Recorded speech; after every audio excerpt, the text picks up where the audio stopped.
Lengah.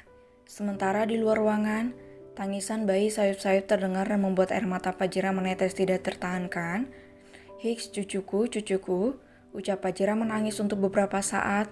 Selang beberapa lama, seorang perawat keluar dari ruangan itu sambil tersenyum. "Permisi, bayi Nona Ipana sudah bisa dilihat di bagian ruang anak.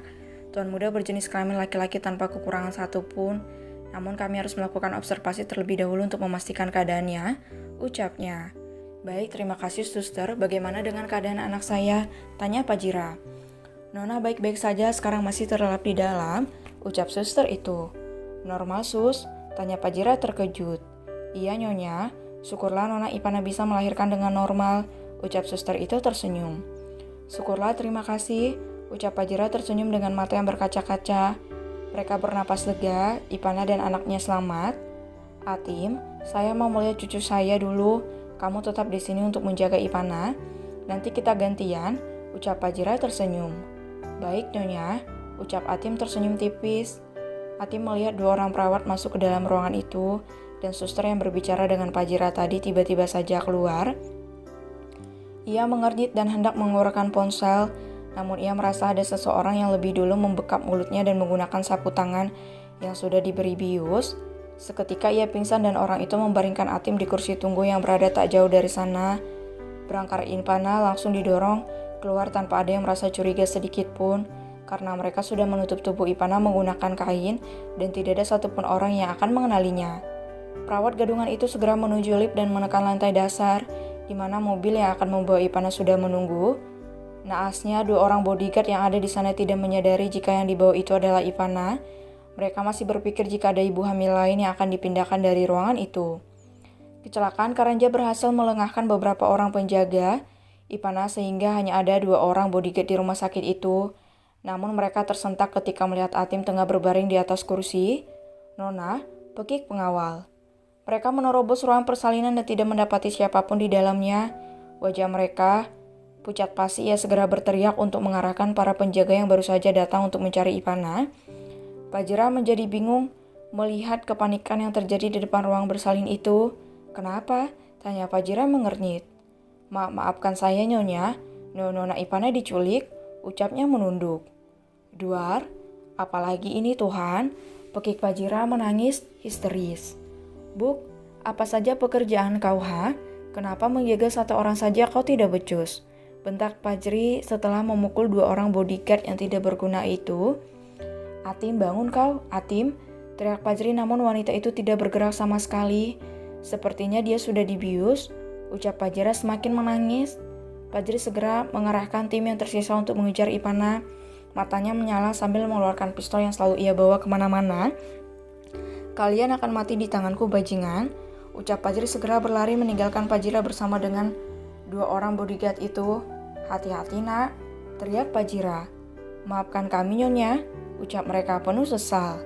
"Kalian tidak berguna, kalau sampai anakku kenapa-napa, lihat apa yang bisa saya lakukan kepada kalian," pekik Fajira menangis. Maaf Nona," ucap mereka. "Sekarang jaga cucuku, jangan sampai kalian kecolongan lagi.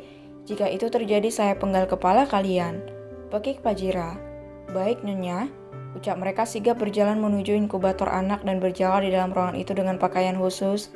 Sementara di basement, perawat gadungan itu dibantu oleh dua orang lainnya untuk menggendong Ipana agar bisa masuk ke dalam mobil dengan hati-hati. "Cepat, sepertinya mereka sudah menyadari pekerjaan kita," ucap salah satu perawat sambil membuka baju khususnya. Setelah dipastikan Ipana terbaring dengan aman, mereka mengikat tubuh lemah itu agar tidak bergerak ketika mobil melaju nanti. Mereka sempat menyuntikkan bius ke dalam tubuh Ipana agar ia tidak bangun dan memberontak. Brum, sang supir langsung mengemudikan mobil dengan normal. Kaca jendela yang sudah sangat hitam dan tidak terlihat dari luar sehingga tidak akan ada yang curiga sedikit pun. Wus, mobil mereka keluar dari gerbang, barulah terdengar perintah untuk menutup semua akses keluar masuk rumah sakit. Mereka langsung tancap gas dan membuat Fajri berteriak. "Itu mereka, kejar!" pekik Fajri menggunakan motor sambil memegang pistol. 4 buah mobil berpencar untuk mengejar Ipana ditambah 3 buah motor.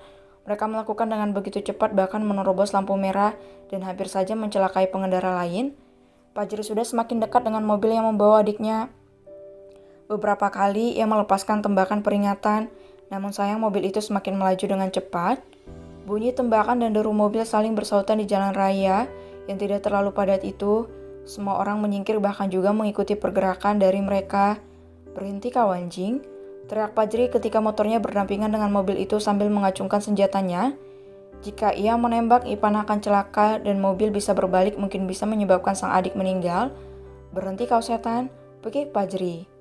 3 mobil pengawal sudah dihalangi oleh komplotan yang lain. Bahkan saat ini hanya Fajri sendiri yang mengejar bersama dengan beberapa orang polisi lainnya. Tuan muda yang bodoh," pekik supir itu. "Berhenti kau setan, kembalikan adikku," pekik Fajri sambil mengacungkan pistolnya. Selamat tinggal," ucapnya. Supir itu semakin menambah laju kendaraannya. "Berhenti kau setan," pekik Fajri. Namun hampir saja ia menabrak 3 buah mobil yang sudah melintang di jalan untuk menghalanginya. Brak! Fajri terguling karena melompat sementara motor itu menabrak mobil dan terpental. Ia segera berdiri dan mengarahkan pistol untuk membidik salah satu ban mobil yang membawa Ipana dengan cepat. Dor! Ban mobil meletus dan menjadi oleng. Namun mereka berhasil masuk ke dalam sebuah terowongan yang sudah direncanakan, mengeluarkan Ipana dari mobil dan mengganti dengan mobil baru, bergerak menuju bandara. Sementara Fajri sudah berkelahi dengan 10 orang yang menghadangnya. Saat ia semakin terdesak, bala bantuan datang menggunakan helikopter dan 7 mobil lainnya. Kejar mereka menuju bandara. Pekik Fajri meninggalkan area pertarungan itu bersama 2 mobil pengawal lainnya yang dibawa oleh Joe. Suasana semakin kacau ketika 2 helikopter milik Fajri juga mendapat halangan dari helikopter milik penculik.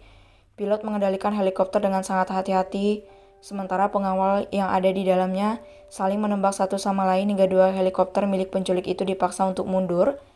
Namun, pilot helikopter milik Fajri harus segera mendarat karena mendapat tembakan pada bagian mesin sehingga mengeluarkan asap. Fajri sudah lebih dulu mengejar menggunakan motor polisi. Ketika memasuki bandara, lagi-lagi ia mendapatkan halangan dari para komplotan penculik, namun ia tidak berhenti untuk mengejar Ipana. "Awas kalian brengsek, akan kubunuh kalian satu persatu," pekik Fajri menabrak semua orang yang berani menghalanginya. Ia melihat sebuah pesawat tengah melaju diikuti oleh mobil yang membawa Ipana.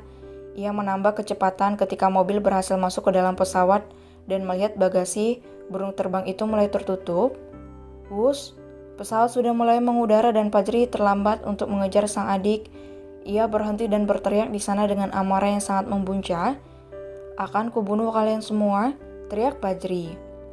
Ia masih menatap kepergian pesawat itu dan mengaktifkan GPS yang sudah ia pasang di kalung Ipana. "Tuan, panggil pengawal yang baru saja datang.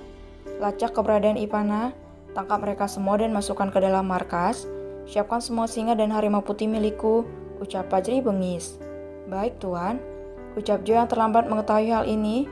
Ia menatap kepergian Fajri dengan rasa bersalah. Baru kali ini ia lengah dan membuat nona mudanya diculik oleh orang lain. "Maafkan saya, Nona," batin Joe menatap pesawat yang masih terlihat itu. Ia bergegas menuju markas untuk melacak keberadaan Ipana dengan harapan semoga mereka tidak menyadari keberadaan GPS yang tertanam di kalung itu. "Ya Tuhan, kenapa tidak ada yang memberitahuku jika Nona melahirkan? Jika saja aku lebih dulu tahu, mungkin ini tidak akan terjadi," batin Joe begitu menyesal.